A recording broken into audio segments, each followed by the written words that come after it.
26. Apa yang kau temukan? Zulham bertanya seraya memperhatikan sang istri. Tak ada, Bang. Lebih baik kita pulang saja. Takutnya nanti Din ataupun emak tiba-tiba pulang. Indri mengancing sepenuhnya resleting jaket hadiah dari membeli motor. Plastik kecil tadi dia masukkan ke dalam baju. Zulham pun menurut, bergegas mereka melompat jendela, dan menutupnya seperti semula, walaupun tidak terkunci. Suasana pagi hari yang memang sepi, dikarenakan hari anak sekolah dan waktunya bagi warga pergi ke ladang, memudahkan aksi Zulham dan Indri. Sementara di kota kabupaten, Din masih melihat-lihat beberapa unit motor second. Yang ini saja Kak, ada keranjangnya. Bisa untuk menampung buah curian kita, tak payah cari plastik lagi, tinggal taruh, lalu langsung melarikan diri. Mutia mencoba duduk di jok motor Astrea warna merah putih yang bagian depan ada keranjangnya. Din pun mengangguk setuju. Kebetulan sekarang musim buah-buahan, kemarin ada kutengok pohon mangga golek berbuah lebat di halaman rumah Pak Lurah, bisalah malam hari kita menyamar jadi kalong. Tanya kau malu Din? Cakap hendak mencuri di depan salah satu pemilik rumah. Zikri menunjuk dirinya sendiri. Din menoleh ke samping menatap pemuda berkaos abu-abu dan mengenakan topi hitam. Karena ada kau di sini, makanya aku ucap macam tadi. Supaya bila nanti ketahuan Pak Lurah atau istrinya, tinggal bilang saja kalau sebelumnya sudah izin denganmu. Dasar wanita, entahlah. Bingung aku nak cakap apa, kau tuh terkadang waras, tapi lebih banyak sedengnya kurang gila. Zikri bersedekap tangan. Agam dan Mala yang duduk di kursi tunggu, hanya menggeleng saja. Lelah perjalanan jauh, membuat mereka lebih banyak diam daripada terlibat perdebatan yang sudah tahu siapa pemenangnya. Kau haus tak, Nur? Tanyanya tanpa melihat Amala. Sedikit, Bang. Tapi, masih dapat ditahan, jawabnya seraya memperhatikan Din. Saya ke depan sebentar, mau minuman dingin atau air mineral? Terserah abang saja. Agam tersenyum samar, lalu dirinya keluar dari bangunan ruko. Aku mau yang ini saja, bisa tolong uruskan, si? Pintanya lembut. Sebelum menjawab, terlebih dahulu pemuda tampan dengan wajah khas pria lokal itu membuang muka, menyembunyikan rona hangat pada pipi. Sudah lama sekali aku tak mendengarmu, memanggil Din. Betul itu yang kau mau? Bila masih ragu, masih ada waktu untuk melihat-lihat terlebih dahulu. Taklah, ini saja sudah bagus. Yang penting mesin dan rangkanya tahan banting. Takutnya bila nanti dipinjam si Mutia, bakalan terjun bebas ke sungai atau jurang dibuatnya, jadi paling utama tuh, kekuatannya. Din melirik sinis sosok yang asik meletuskan permen karet. Kak Din, terlalu berlebihan. Baru juga sekali ku buat melompat, sudah dicap macam penjahat ulung awak nih. Mutia mendekat. Sekali pala kau, Mutia. Apa kabar tempo lalu? Karena keusilanmu menculik anak angsa, kita jadi dikejar induknya. Paling gila saat kau menerjang banjir, bukan cuma si Samson yang tenggelam, kita pun ikutan berenang di air campur lumpur. Masih banyak lainnya lagi. Tak cukup satu buku untuk menulis kelakuan ajaibmu, Tia. Cukup, kalian bisa tak sebentar saja, jangan berdebat. Tak, astagfirullah. Bukan cuma si Zikri yang beristighfar, Mbak SPG dan lainnya juga ikutan mengelus dada.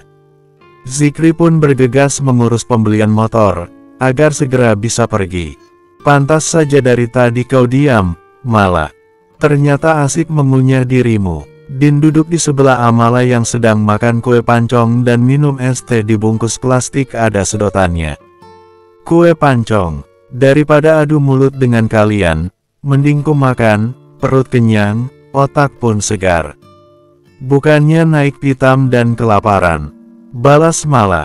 Bang Agam kemana, Kak? Mutia mengambil satu buah kue. Ini, Nur. Agam yang sedari tadi bolak-balik keluar masuk bangunan ruko, demi mencari jajanan kesukaan Amala, kini menenteng satu plastik lagi yang berisi kue timpan khas Aceh. Kue timpan labu kuning. Kalau sama Kak Mala saja, tanpa dipintal langsung gerak cepat. Coba bila dengan Tia, harus mengulang sampai berkali-kali baru abang jalan. Mutia menatap kesal abangnya. Makan, Tia, biar punya banyak tenaga untuk berkicau lagi. Kadang abang heran denganmu, kepintaran berdebat, bergelut, berteriak-teriak macam orang kesurupan, sebetulnya menurun dari siapa? Jelas bukan darinya, almarhum ayah, apalagi abang dan Wahyuni. Lantas dari mana datangnya? Bisa jadi kau anak pungut, Tia. Celetuk Din. Jahatnya, minta disumpal kaos kaki mulut kakak nih. Mutia mencekik leher Din. Berakhir mereka saling serang di atas lantai keras dan berujung tertawa terpingkal-pingkal. Maaf sebelumnya, Bang. Tapi, saya betulan penasaran. Mereka berdua sehat, kan? Tanya seorang wanita cantik, seraya memperhatikan Din dan Mutia. Sehat, cuma sedikit tak waras saja. Ibarat kata kurang seons lah, jawab Zikri asal. Mbak SPG pun tersenyum sungkan, antara percaya dan tidak. Selepas dari membeli motor, kelima sosok tadi memasuki pajak pasar besar kota kabupaten. Ayo kita keliling, Bang. Tia sudah siapkan ini. Mutia mengeluarkan tas selempang terbuat dari karung beras bulog, yang muat berat 20 kg. Ayek pun muat masuk dalam karung mutu. Tia, mengapa tak sekalian kau bawa gerobak dorong, biar bisa memborong lebih banyak lagi. Sindir Din. Mutia membeli makanan apa saja yang terlihat enak, dan sedap dipandang mata. Din dan Amala menjadi sungkan dikarenakan memang mereka berdua yang ekonominya bisa dibilang paling bawah, sehingga enggan kala ditawari sesuatu. Namun, si bungsu Sidik sangat pengertian, dia tidak belanja untuk dirinya sendiri, juga memborong dan membagikannya kepada kedua sahabatnya. Zikri juga tidak sungkan-sungkan mengeluarkan uangnya, yang memang membawa nominal fantastis. Ini momen langka bagi mereka semua, bisa pergi bersama tanpa ada ikatan halal pernikahan. Meskipun tidak saling berdekatan apalagi bersentuhan. Winda, sinilah. Indri memanggil sepupunya Zulham. Apa ada, Kak? Kalau tak penting nanti saja. Aku hendak pergi jalan dengan Suci. Kau tuh kan calon perawat, pasti tahulah sedikit tentang manfaat nih. Indri membuka plastik yang tadi dia bawa dari rumah Din. Winda memperhatikan buah dan daun, keningnya mengernyit masih tidak paham maksud Indri. Ini buah dan daun kecubung, kan? Iya, setahuku bisa buat orang mabuk, tapi selebihnya tak tahu. Balas Indri. Lantas kalau sudah tahu manfaatnya mengapa kakak bertanya lagi? Lagi pula untuk apa menyimpan barang hampir busuk? Ini aku ambil dari rumah si wanita pembawa sial, tuh. Mata Winda terbelalak, berbagai pertanyaan memenuhi benaknya. Kecubung, Din, Fikar menikah, sehari langsung cerai, sepertinya saling berkaitan. Ayo ikut aku ke rumah Suci, Kak. Winda jadi lebih bersemangat, mengengkol motornya, lalu pergi ke rumah temannya yang masih satu kampung. Tidak berselang lama, motor Winda sudah terparkir di halaman rumah Ramlah, bergegas mereka turun. Loh, kok Kak Indri ikut? Tanya Suci yang memang menunggu di teras rumah. Bang Fikar ada di rumah tak, Ci? Ada, di belakang dia, sedang melatih ayam jago. Mengapa kau tanya tentangnya, Win? Tak usah banyak tanya, ayo ikut aku saja. Bertiga mereka ke belakang rumah. Ada apa kalian terburu-buru macam orang dikejar hantu? Fikar bertanya sambil mengelus kepala ayam jago. Apa Bang Fikar, betulan sudah bersetubuh dengan Din? Tanya Winda tanpa basa-basi, lalu memperlihatkan apa yang dia bawa tadi. Apa betul kalau kecubung bisa membuat seseorang seperti berhalusinasi, macam lupa diri, dan tak mengenali apapun, Win? Bersambung. 27. Salah satunya bisa membuat seseorang lupa diri, berhalusinasi seolah melakukan hal yang disenanginya. Paling ampuh tuh buahnya. Ada suami temanku yang bercerita kalau getah atau sari buah dioleskan pada burung lakiknya. Tak lama kemudian langsung berdiri meminta pelepasan. Istilah sederhananya semacam obat kuatlah, menambah durasi dan tentu saja lebih memuaskan. Penjelasan detail dari Winda menambah rasa panas hati Fikar.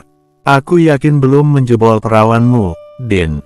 Ternyata kau licik jua, tapi tak apa. Bila dalam ikatan halal diriku gagal, maka haram pun bakalan ku terabas dan libas. Abang belum jawab pertanyaanku, apa betul kalau Din belum pernah abang gauli? Winda mengulang pertanyaannya. Jelas sudahlah. Kalau tak, mana mungkin ku cerai. Nyatu betulan tak enak rasanya, becek, longgar. Fikar kembali mengelus punggung ayamnya. Yakin, kok aku merasa si Din memanipulasi malam pertama kalian. Tapi, pas waktu tuh, kami juga mendengarnya merintih menangis lirik, ucap Suci dengan raut bingung. Ya jelaslah, siapa yang tak mendesah bahkan merintih bila ku masuki, dustanya, tentu dirinya enggan bercerita yang sebenarnya. Hal tersebut bisa menurunkan harga diri serta dianggap tidak perkasa, apalagi ada si Indri, selingkuhannya. Ya sudahlah. Buang-buang waktu saja aku kesini. Padahal tadi berharap mendapatkan berita besar, tak tahunya malah zong. Winda yang sedari tadi berjongkok kini berdiri. Ayo, Kak Indri pulang jalan kaki sajalah. Aku malas balik lagi ke rumah. Begitu sosok Suci dan Winda sudah pergi menaiki motornya, kini Indri yang digiring masuk ke dalam gudang tempat di mana Din dulu hendak digauli oleh Fikar. Tanpa sungkan apalagi malu-malu, Indri langsung melucuti pakaiannya, begitu juga dengan Fikar. Pasangan haram itu saling menyerang, mendesah sampai sama-sama memuntahkan cairan lengket. Kapan suami bodohmu tuh berangkat kerja ke kota kabupaten, Indri? Minggu depan mungkin, sebetulnya aku sudah malas dengannya, bodoh betul dirinya dalam urusan ranjang, gayanya hanya itu-itu saja. Tapi, apa mau dikata, keluargaku terlanjur berhutang kepada Nekblet. Indri menelusupkan wajahnya pada dada Fikar, mereka menempel tanpa adanya penghalang kain. Tak apalah, hitung-hitung ada yang memberimu makan gratis tanpa perlu bersusah payah kerja keras. Perihal kepuasan, kau bisa berbagi peluh denganku. Fikar mencubit pucuk dada Indri. Pakai lagi pakaianmu. Sebentar lagi mamaku pasti pulang dari ladang. Mereka berdua kembali mengenakan pakaian yang tadi berceceran di samping ranjang berderit. Kap, Fikar melumat abis bibir sang selingkuhan, meremas payudara serta bokongnya, lalu melepaskan begitu saja. Si gatal bertemu dengan si pengkhianat, sama-sama pasangan bejat tidak bermoral. Kalimat itu pantas untuk Fikar dan Indri yang sudah menjalin hubungan terlarang hampir setahun ini. Fikar keluar dari gudang, mengambil plastik yang tergeletak di atas tanah. Dengan ini kau menipuku, jadi jangan salahkan bila aku melakukan hal yang sama.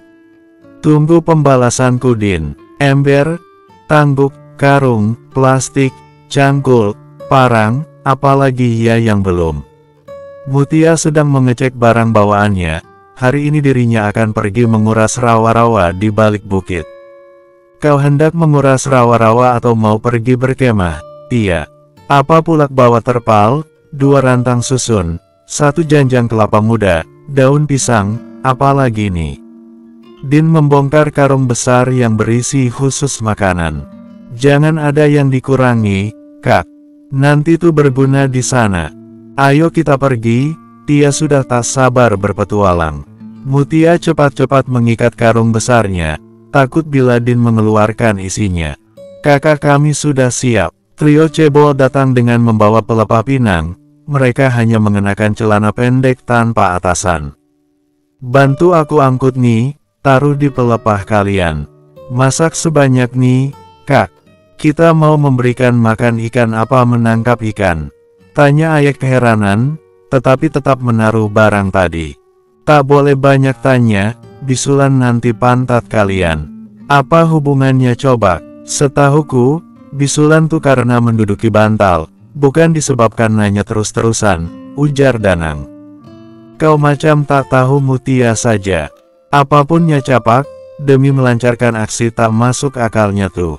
Din mencibir Mutia, dia sendiri hanya membawa ember, dan parang terikat di pinggang. Sudahlah, yang waras mengalah. Nirma menengahi.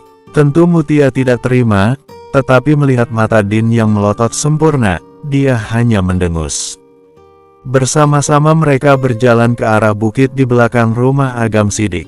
Berat kalilah nih, sampai rasanya bolku hendak keluar, lantaran mengejan menarik beban. Ayek mengelap keringat di keningnya, dia menarik 7 buah kelapa. Tak apa, Yek, anggap saja belajar menarik beban dosamu di masa depan, jawab Mutia santai, dia sendiri hanya memanggul cangkul. Nirma mendekati Ayek, membantu menarik pelepah pinang. Mereka sedang menaiki bukit, setelahnya baru turun dan langsung bertemu rawa-rawa. Din dan Amala membantu Rizal serta Danang, kasihan melihat dua anak laki-laki itu yang kesusahan. Kau memang banyak kurangnya, Tia. Kurang dihajar, dibanting, dilibas. Bisa-bisanya merepotkan macam nih. Din menggerutu. Sekarang saja memarahiku, awas saja nanti meminta jatah makan. Tia melakukan ini juga demi perut kita tak kelaparan. Dasarnya kalian saja yang lemah, baru menarik segitu saja mengeluh. Mutia yang kesal berjalan cepat, tetapi kakinya tersangkut rumput liar menjalar. Au, nyaris saja Mutia terjatuh dan terguling-guling. Beruntung dirinya cepat tanggap, menancapkan cangkul pada tanah yang berhasil menopangnya sehingga tidak kehilangan keseimbangan badan. Terpal sudah digelar, barang-barang bawaan tersusun di atasnya. Din dan lainnya bersiap masuk rawa-rawa yang airnya sudah terlihat menyusut nyaris mengering. Di sisi lain, dua orang pemuda terlihat turun dari motor sport, berjalan memasuki kedai warung yang ada di lingkup puskesmas dan kantor lurah, memesan 2 gelas kopi pahit. Sepertinya kalian bukan orang sini. Kalau boleh tahu, dari mana? Tanya Makcik penjaga warung. Kami memang bukan warga sekitar sini, Makcik. Hanya pendatang yang ingin bertamu, kata Ikram. Setelah berhasil melewati masa patah hati, dirinya kembali penasaran. Oh, rumah siapa yang hendak dituju? Atau kalian belum tahu letaknya di mana? Kurang lebih macam tulah, Makcik. Kami mencari rumah keluarga Bapak Abdul Sidik. Yudi menekankan kalimat pertanyaannya, sudah lelah dirinya kesasar terus. Kalau hunian beliau, paling gampang ditemukan.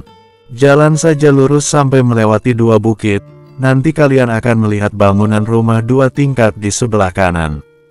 Nah, itu rumah Bang Agam, anak sulungnya almarhum Bapak Abdul Sidik. Rumah mereka paling bagus di desa nih. Kemarin rasanya sudah lebih dari 6 kali kita melewati rumah batu bata merah tuh, Ikram. Mana ada warungnya lagi, mengapa tak singgah dan pura-pura bertanya atau sekedar basa-basi, malah melalang buana entah kemana. Yudi menggeram, berkata lirih. Namanya belum ditakdirkan bertemu, jadi harap maklumlah kalau melewati jalan berliku terlebih dahulu, jawab Ikram, seraya menyeruput kopi. Yudi yang sudah geram, jadi berani bertanya tanpa memikirkan peringatan dari Ikram. Kalau boleh saya tahu, apa betul almarhum Bapak Abdul Sidik memiliki anak perempuan yang bernama Mutia, Makcik? Betul, nya si bungsu. Kami menyebutnya, kancil banyak akal. Apa Mutia sudah bersuami, Makcik? Titik. Abang, mengapa sampai menyusul ke sini? Bersambung. 28. Pergerakan tangan Makcik yang sedang mengelap meja menjadi terhenti. Siapa yang mau dengan Tia? Tingkahnya bikin mengelus dada, keluarganya pun pasti tak akan melepaskannya, dikarenakan Mutia masih seperti bocah. Sukanya bikin huru-hara, mancing emosi orang dewasa. Bagi kami yang memang melihatnya dari sedari bayi sampai beranjak dewasa, bisa memaklumi tingkah ajaibnya tuh. Tapi kalau orang lain pasti pikir 1000 kali bila ingin mempersunting apalagi mau diambil menjadi menantu. Belum apa-apa, sudah jantungan mereka melihat kelakuan si bungsu sidik. Apa separah itu, Macik? Mulut Yudi sampai menganga. Lain halnya dengan Ikram, dirinya tidak berhenti menyunggingkan senyum hangat yang menambah kadar ketampanannya. Ternyata gadisku belum menikah. Terima kasih ya Rab. Ya begitulah. Bila ingin mencarinya tuh mudah. Kalau musim kemarau macam nih, biasanya nya pergi ke sungai, memancing ikan serta membuat keributan di rumah guru karatenya, atau menguras rawa-rawa. Namun, bila musim hujan tiba, Mutia dan para anak kecil yang mudah ditipu olehnya, pasti akan bermain perosotan berlumpur di bukit belakang rumah abangnya. Maci kembali mengelap meja. Bukan main, kau wajib berpikir ulang, Kram. Takutnya baru sehari kalian menikah sudah menjanda saja dirinya. Atau lebih parahnya lagi, kau menjadi penghuni rumah sakit jiwa. Yudi menepuk sisi pundak Ikram. Kau tahu, mengapa aku begitu menginginkannya? Ikram tersenyum seraya menatap jenaka sang sahabat. Karena hanya dialah yang dapat menyemarakkan hati ini, hidupku lebih berwarna semenjak mengenalnya. Tak mengapa hari-hari kami penuh ketegangan, asal jangan pertengkaran berujung perpisahan. Asli, kau sudah tak dapat diselamatkan, Kram. Percuma ku berkicau sampai muncrat-muncrat air ludah nih, kalau ujung-ujungnya pasti membal juga. Cepat kalian bendung bagian tengahnya. Jangan kebanyakan main, nanti keburu kabur para ikannya. Din berteriak lantang, memerintahkan trio cebol dan juga Mutia menyelesaikan membuat bendungan dari lumpur. Din dan Mala membacok rumput liar tajam, yang bila mengenai kulit dapat langsung menggores. Macam mana nak cepat, kalau lumpurnya begitu dalam, jalan pun susah. Belum apa-apa Mutia sudah menggerutu, dirinya kesusahan dalam melangkah. Akhirnya berhasil juga, ayo kak kita buat mabok para ikan. Ayek langsung mengemut kompengnya, mereka sudah selesai menumpuk lumpur menjadi garis melintang panjang. Siap, keempat sosok itu berlarian berlainan arah, tertawa sambil terus melangkah. Benar saja, ada beberapa ikan melompat-lompat melewati bendungan dan masuk ke air lebih dalam. Weber, ikannya kabur. Nirma yang tidak masuk ke dalam air berseru sambil menunjuk. Memang pao kau, Nirma. Bukannya diam saja, nanti kami garis bawah. Kalau macam ni ceritanya, percuma aku membabat rumput guna mengeluarkan ikan dari sarangnya. Kalian tuh niat bantu atau merusuh? Din mengacungkan parangnya, wajahnya sungguh tidak enak dipandang. Karena kau Nirma, kami jadi kena krepet landak betina. Mutia gantian memarahi sosok yang duduk di atas terpal. Sebutan apa pula tuh, kak? Tanya Danang, dia tidak lagi berlarian, tetapi diam di tempat. Julukan buat Kak Din, cocok dengan sosoknya yang penuh duri, siap menancap siapa saja yang berani mengusiknya. Berarti tak jauh berbeda dengan Kak Tia, suka menyuruh, mengamuk, gerutu Ayek. Cakap apa kau? Mengapa macam anak burung suaramu tuh, mencicit tak jelas? Hehehe, tak ada Kak. Sudah Mala, ayo tangkap ikan saja, daripada perjuangan kita sia-sia. Din memasukkan kembali parangnya ke dalam sarung. Amala dan Din menarik lepas rumput yang tadi mereka bacok. Benar saja kawanan ikan gabus langsung merayap mencari air. Weber sini, tangkap nih ikan. Mana kak? Mutia dan trio cebol paling sibuk menangkap ikan. Astaga nakal betul kau, kan? Tinggal nurut apa susahnya coba. Mutia berkali-kali gagal menangkap ikan gabus yang licin bercampur lumpur. Nirma, daripada kau macam orang hilang begitu, lebih baik masuk sini bantu kami. Nirma menggeleng kuat, dia menolak permintaan Mutia. Kau tahu tak, bila di semak-semak belakangmu tuh, sering ada ularnya loh. Mencoba menakuti sosok yang memang penakut itu. Masa sih, Tia? Kak Mala, pulang yuk. Lah Pao, bukannya masuk ke sini malah minta pulang. Balik sendiri sana kau, bikin susah saja. Tak mau membantu, tapi senang betul mengeluh. Sumutnya tidak tahu diri. Ini lagi ikan, dasar otak udang. Diam sebentar apa tak bisa. Nanti juga bakalan ku santap kaunya. Saking geramnya, Mutia menjatuhkan diri, berakhir menduduki ikan gabus. Lumpur bercampur air pun mengotori baju serta wajahnya. Mampuskan kau, penyet sudah. Akhirnya Mutia berhasil menangkap ikan yang sudah lemas. Wah, Kak Tia hebat. Trio cebol pun mengikuti cara Mutia. Tobat aku membawa si biang rusuh tuh. Din begitu ahli menangkap ikan gabus, ada juga Betok, memasukkannya ke dalam karung. Amala memukul kepala ikan lembat menggunakan gagang parang, dirinya takut terkena sirip tajamnya. Kak Mala, betulan ada ular. Nirma berlari masuk ke dalam lumpur, langsung dirinya tersungkur, cepat-cepat bangkit lagi mencari kakaknya. Mana Weber? Kalau cantik warnanya jangan dibunuh ya Kak Din. Pinta Mutia. Itu Kak. Ayek yang paling dekat tepi rawa-rawa berteriak histeris. Kakinya susah bergerak terbenam di lumpur. Kakak tolong. Din berlari secepat yang dia bisa, mengeluarkan parangnya lagi. Ayek kau buang kompengmu tuh.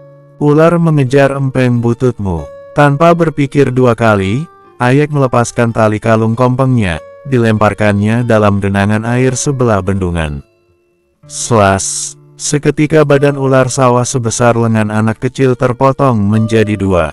Tidak sampai di situ, Din juga langsung melempar kepala ular menggunakan ujung parang. Alhamdulillah, kompengku mana, Kak? Ayek mulai menangis. Menangislah yang kencang, biar datang induk ular tadi, terus memburumu. Mau kau dikejar-kejarnya? Tak mau, tapi, aku tak bisa tanpa kompeng. Macam mana nak tidur kalau malam hari? Ya tinggal merem. Apa susahnya coba? Kalau tak berhasil jua, kau baca Al-Quran dari juz 120, dijamin pasti langsung tertidur. Danang mendekati Ayek, dia merasa kasihan dengan sahabatnya. Betulan dijamin tertidur dalam kuburan. Kau kira sepanjang itu tak membutuhkan waktu berhari-hari untuk menyelesaikan membacanya? Apalagi kalian, yang masih abata saja belum hatam. Bukan Mutia namanya kalau tidak menanggapi. Acara menguras pun selesai, ikan juga sudah dapat banyak. Kini mereka tengah menikmati minum air kelapa muda dan makan sukun goreng. Ayo kita marung miso, ajak Mutia. Kami tak ada uang Kak, ujar Rizal. Tenang, tenang, ucap Mutia. Abang, Mutia memanggil dua orang pekerja di kandang ternak yang sedang mengarit rumput. Apa Tia? Teriak salah satu dari mereka yang berada di seberang rawa-rawa. Tolong angkut barang-barangnya pulang ya. Kami hendak ke warung puskesmas. Serunya yang langsung diiyakan. Aku tak ikut ya, takut hujan. Sayang buah pinang yang dijemur hampir kering jadi basah lagi nanti. Amala undur diri, dia dan Nirma memilih pulang ke rumah. Tinggal Din, Mutia dan trio cebol. Mereka kembali menyusuri ilalang, mengambil jalan pintas yang tembus belakang puskesmas. Tia, apa tak sebaiknya kita bersih-bersih badan dulu? Tak payahlah Kak, perut Tia sudah berbunyi nih. 10 menit kemudian, mereka sudah sampai di belakang warung Macik. Macik, oh Macik, Tia hutang misonya 5 mangkuk. Nanti masukkan saja dalam bon hutang Bang Agam. Sosoknya belum terlihat, tetapi suaranya sudah menggelegar. Seruan itu berhasil membuat dada seseorang kembang kempis, dengan mata membulat sempurna. Mutia, Ikram langsung berdiri, melangkah mencari sumber suara, dirinya terpaku menatap sosok yang sulit diutarakan dengan kata-kata. Mutia, abang, mengapa menyusul sampai ke sini? Bersambung, 29, layaknya gerakan slow motion, Ikram menatap sang gadis dari mulai ujung kaki yang mengenakan sandal jepit, kuku jari Mutia sampai tidak kelihatan, penuh lumpur, celana panjang serta baju kaosnya juga berwarna abu-abu.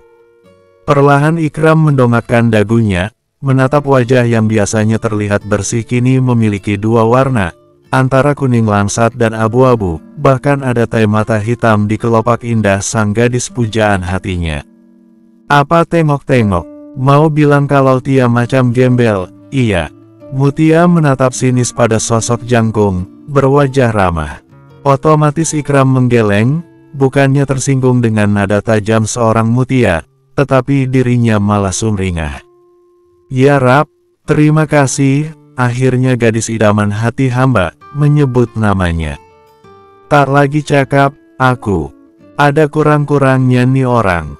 Apa pulak pipi bersemu kemerahannya tuh? Tak tahunya dia, kalau tanganku sudah gatal ingin menabok bibir lebar bak monyet kalau lagi cekakakan.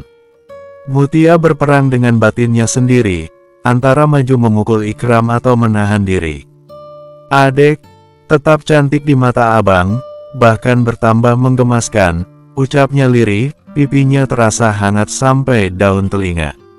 Sejak kapan Tia menjadi adiknya, abang? Uhuk, brak. Kursi kayu panjang itu ikut terjengkang bersamaan dengan punggung Yudi menghantam lantai. Bakso yang sedang ia kunyah seketika melompat keluar. Calon jaksa muda itu terbatuk-batuk, sampai air matanya keluar. Alamak, macam mana kau nih? Maci bergegas mengambil air putih, memberikan kepada Yudi, takut bila ada orang mati di warungnya. Teri garis bawah makasih, Makcik. Segelas air pun langsung tandas, dirinya masih berselonjor di lantai semen kasar. Kebanyakan gaya, macam tak pernah melihat manusia saja. Din mencibir Yudi. Hiks, Ayek yang sedari tadi menangisi kompengnya, memilih sisi ingus, lalu mengambil kain lap di atas meja kayu. Hua, panas pedas, teriaknya kala merasakan bagian bawah hidung seperti cabayan. Plak. Memang pao kau, tulap bekas membersihkan tumpahan sambal, asal ambil saja. Din memukul pundak Ayek, Makcik, tolong gelarkan tikar saja, kami pergi cuci kaki sebentar. Din menarik Mutia, bersama mereka pergi ke sumur yang ada di dekat masjid. Sini kalian satu persatu. Wanita yang sama berlumpurnya dengan lainnya, menimba air lalu menyiramkan ke bagian kepala para anak asuhnya. Kita udah macam orang-orangan sawah. Bedanya tidak dipakaikan baju panjang kebesaran, yang kalau kena angin dada mereka. Celetuk Ayek sambil menggosok bagian tubuhnya. Mereka tuh macam apa ya, bingung aku nak cakap apa, tapi betulan garis bawah entahlah. Yudi kehilangan kata-kata, dirinya hanya bisa terpingkal-pingkal sampai perutnya sakit. Maci tolong tambah 2 mangkuk miso lagi. Hidangan di atas tikar saja. Ikram seakan tuli, matanya terus mengawasi sosok gadis anggun yang sudah hampir setahun ini mengisi relung hatinya. Taknya kau lihat, bagaimana manisnya gadisku, Yud. Cara berjalannya begitu anggun, ucapnya tanpa mengalihkan perhatian. Mereka masih duduk di bangku panjang yang sudah berada pada posisi semula. Anggun dari mana? Nya lebih pantas disebut macam pegulat. Langkah kaki mengangkang, belum lagi ayunan tangannya yang mirip orang ngajak gelut. Yudi geleng-geleng kepala. 7 mangkuk miso terhidang di atas terpal depan warung, berikut dengan saus, kecap, sambal, dan teh hangat. Din dan lainnya sudah selesai membilas badan, tetesan air berjatuhan, dan seketika terpal menjadi basah. Mutia, boleh kami gabung di sini? Tanyanya begitu ramah. Abang apa tak takut kalau giginya kering? Sedari tadi terus-menerus tersenyum lebar, celetuk si Ayek. Ikram menggeleng, tanpa dipersilahkan dirinya duduk di seberang Mutia dan lainnya. Macik, hutang Tia sudah berapa di sini? Macik keluar dari dalam warung, membawa 1 pak jajanan Medan Jaya sebagai pelengkap makan miso. Sebentar Tia. Saya ambilkan bukunya dulu.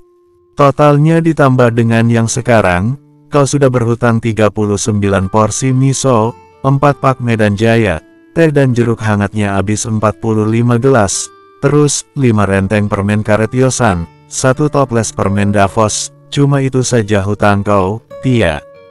Maci sudah selesai membaca daftar hutang si bungsu sidik. Cuma, lalu sebelumnya sudah berapa banyak? Batinnya bertanya, sedangkan mulutnya menganga. Yudi menatap tidak percaya sosok Mutia. Kok, sedikit betul. Tak salah hitungkah tuh, Macik? Perasaan Tia sudah makan lebih dari 50 mangkuk lah. Tanya kau ingat, bila dirimu juga sering hutang di warung kampung pertanian. Dengus Din, membuka bungkus jajanan lalu mencampurkan pada kuah miso. Belajarlah membawa uang, Tia, biar tak menumpuk hutang terus. Canda Maci dengan senyum masam. Jangan salah ya, nih Tia ada bawa duit loh. Bergegas dirinya menyampirkan hijab panjang ke bahu, terlihatlah buntalan terikat karet gelang. Berapa kakak bawa uang? Rizal bertanya sambil mengunyah. Mutia langsung membuka ikatan karetnya, menghitung lambat uang receh yang cuma ada 100 rupiah kali 5. Besok Tia mau nyolong lebih banyak lagi di ember uang warung abang. Biar tak payah para pemilik kedai makan menagih ke rumah. Din menjitak kepala tertutup hijab, dirinya begitu kesal dengan Mutia. Kalau aku punya anak macam kau, Tia, bakalan ku masukkan lagi ke dalam perut. Maci tolong totalkan semuanya dengan hutang Mutia, biar saya yang bayar. Pinta Ikram, seraya mencuri pandang pada gadis yang sekarang terlihat lebih mirip orang. Wih, berarti kami boleh nambah, Bang. Rizal dan Danang berseru bersamaan. Silahkan makan apapun yang kalian inginkan. Alhamdulillah, rezeki anak soleh. Kalau bisa tiap hari abang nongkrong di sini ya, biar pas pulang sekolah kami langsung marung. Pinta Ayek tidak tahu diri. Assalamualaikum, Nirma. Waalaikumsalam. Gadis yang baru selesai mandi itu bergegas berjalan dan berdiri di pintu dapur panggung. Mas Yasir, kapan pulang dari ibu kota? Jakun pemuda berpakaian santai itu naik turun, menatap lekat sosok calon adik iparnya yang mengenakan baju terusan selutut dan berlengan pendek, rambut digelung handuk. Tadi pagi, ini ingin bertemu mbakmu. Mbak malah sedang di sumur, susul saja, Mas. Kau semakin ranum dan bertambah cantik saja, Nir, ujinya dengan tatapan tertuju pada bagian dada. Nirma menunduk malu, pipinya bersemu kemerahan. Amala sedang membilas badan, hijabnya belum dia lepas. Begitu hendak meraih handuk yang tadi tergantung pada dinding tepas setinggi orang dewasa, dirinya mengernyitkan dahi. Kemana handuknya? Malah keluar membuka pintu yang hanya dikunci dengan sepotong kayu diketam. Astagfirullah, sejak kapan Mas di sini? Dirinya begitu terkejut langsung mengambil handuk yang digenggam sang tunangan. Mas kangen, sayang. Suaranya parau, matanya berkabut hasrat. Malah yang menyadari adanya bahaya melangkah menyamping menjauhi kamar mandi. Terlambat, tangannya berhasil digenggam erat. Lepaskan, apa yang telah merasukimu, Mas? Biasanya kau tak begini, tak ada salahnya, malah. Sekarang ataupun nanti sama saja, kita tetap akan menikah. Lagi pula Mas hanya ingin mendekapmu, tidak lebih. Yasir melesak maju, dia hendak meraih tubuh sang tunangan untuk dipeluk. Tubuh yang sudah kedinginan sedari tadi kini mulai bergetar hebat, dia kehilangan konsentrasinya, berusaha untuk menghempaskan tangan Yasir Huda. Apa perlu saya panggilkan warga satu kampung? Biar kalian langsung diarak keliling desa. Titik. Wanita berpakaian longgar itu tidak tahu bila bahaya sudah mengintai sedari tadi. Sosok bersembunyi di balik pohon besar kini terlihat mengendap-endap mendekati mangsanya. Bersambung. 30. Abang. Amala berhasil menghempaskan tangan Yasir. Netranya bergetar menatap sosok pria yang mengenakan pakaian kerja, kaos polos, celana jeans serta sepatu boots. Yasir berpura-pura tertawa, ia mengusap rambutnya, jelas pemuda di hadapannya ini terlalu kuat untuk dilawan olehnya. Agam Sidik, walaupun tidak berpendidikan tinggi, tetapi memiliki kedudukan, kehormatan serta disegani, jangkauan pertemanannya pun bukan hanya orang biasa saja. Kami hanya sekedar sedikit melepaskan rindu, tolong jangan dianggap serius. Kau anggap apa tunanganmu tuh? Wanita yang bisa disentuh sesuka hati sebelum halal. Bila sudah tak dapat menahan nafsu, harusnya sadar diri dan cepat nikahi. Dengusnya dengan tatapan setajam mata pisau. Amala yang berdiri di hadapan Yasir hanya bisa menelan air ludahnya, menautkan tangan demi menutupi kegugupan yang luar biasa. Agam berdiri di antara Yasir serta Amala, tetapi posisinya lebih mundur ke belakang, menatap lekat sisi samping Amala. Jelas wanita itu ketakutan sampai tubuhnya bergetar hebat. Sebelum saya berubah pikiran, cepat enyahlah kau. Tanpa dipinta dua kali, Yasir Huda langsung melenggang pergi. Dia lebih memilih menyelamatkan karirnya yang baru saja dimulai, menjadi seorang PNS. Tidak ada percakapan, hanya ada keheningan. Amala masih berdiri di posisinya, menunduk dalam dengan tangan saling bertautan. Kau bukan wanita lemah, Nur Amala. Apa gunanya ilmu bela diri, kalau melindungi diri sendiri saja tak mampu? Posisimu belum terpojok, dengan sekali tendangan ataupun hempasan kuat, kau pasti berhasil meloloskan diri, atau memang enggan.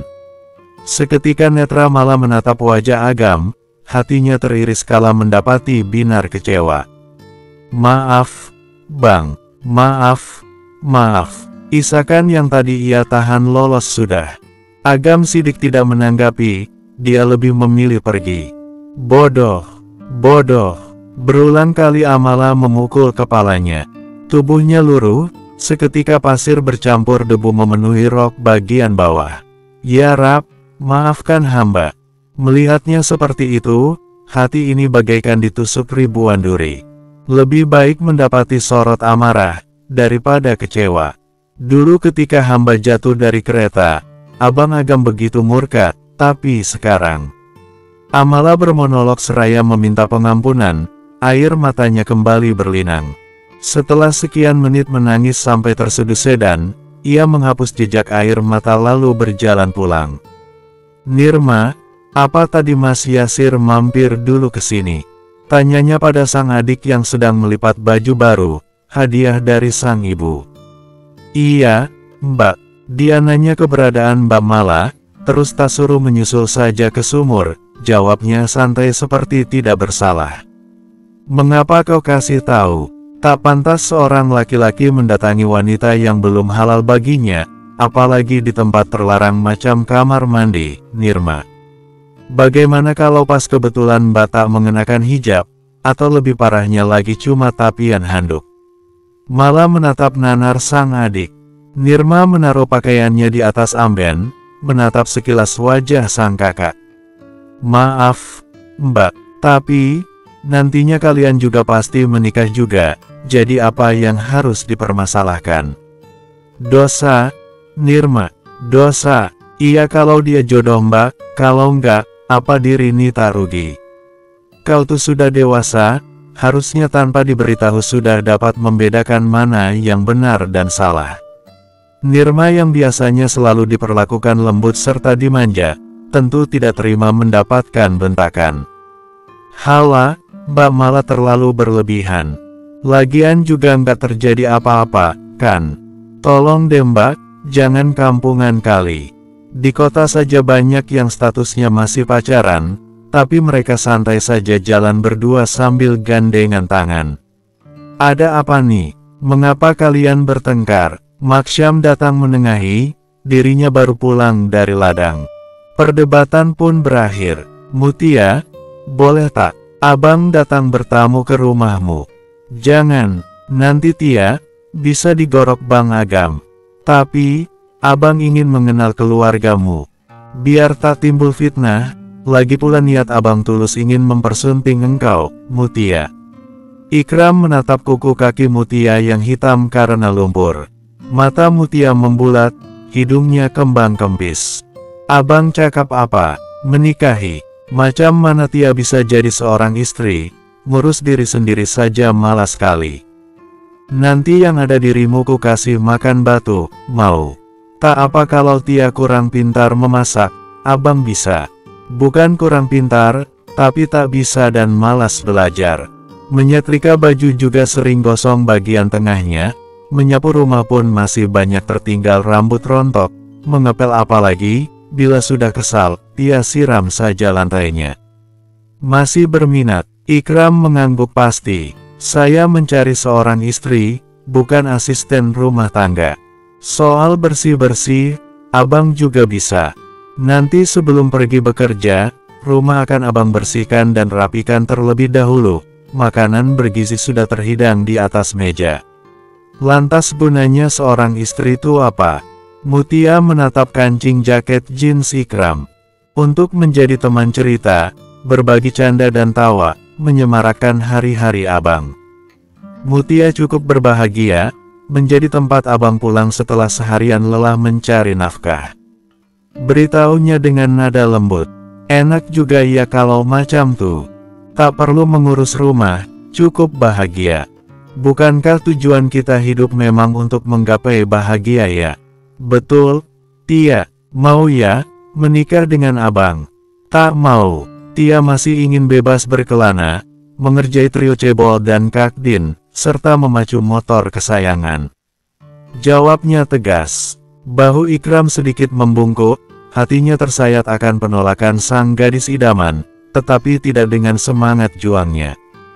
Tak apa kali ini Tia menolak, abang akan mengajukan lamaran lagi dan lagi, sampai Mutia menerima. Terserah, Yudi. Tolong kau tarik paksa sahabatmu tuh, sebelum aku yang turun tangan. Din yang berdiri sedikit jauh dari Mutia serta Ikram, mendengus kasar. Entahlah, Din, aku capek kali dibuat si Ikram. Yudi mengusap rambutnya, dirinya sudah berkenalan dengan Din dan lainnya. Mak, Din hari ini hendak menderes perkebunan karet milik keluarga Pak Cikleman. Jadi, nanti pulangnya sedikit lebih sore. Din berpamitan.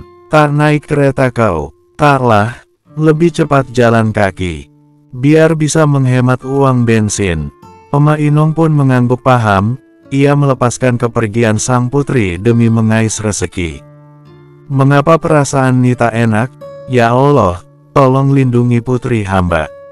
Wanita yang mengenakan kaos kancing 3 di bagian depan, bercelana jeans hitam dan topi itu terlihat begitu semangat melajukan pisau deresnya, berjalan dari satu pohon ke pohon lainnya. Kali ini tak ada ampun untuk kau Din. Fikar membuka resleting celana, mengeluarkan burung dan mengoleskannya dengan buah kecubung yang sengaja dibawanya, lalu membuang asal. 1 detik hingga 2 menit, benda yang sebelumnya dikatai seperti burung emprit itu mulai tegak sempurna. Kemudian tanpa kembali mengancingkan resleting, Fikar mengendap-endap mendekati Din. Hai, mantan istri. Ditariknya kuat bahu Din, sampai wanita itu nyaris terjengkang. Kau, Din menatap manik mata memerah dipenuhi gairah. Alam bawah sadarnya memberitahukan bila ada bahaya. Larilah kalau kau bisa Din. Dasar pengecut, menipuku hanya demi mempertahankan perawanmu. Kali ini takkan kubiarkan kau lolos. Fikar hendak meremas payudara Din, tetapi gagal dan srek, kancing baju Din berhamburan, bajunya koyak sampai batas perut. Kejadian tidak terduga itu seperti hujan petir di siang hari. Tenaga Fikar dikala dirinya sadar sepenuhnya, bukanlah lawan yang mudah untuk ditumbangkan. Baru kali ini, aku merasa begitu kotor menjadi seorang wanita. Bersambung.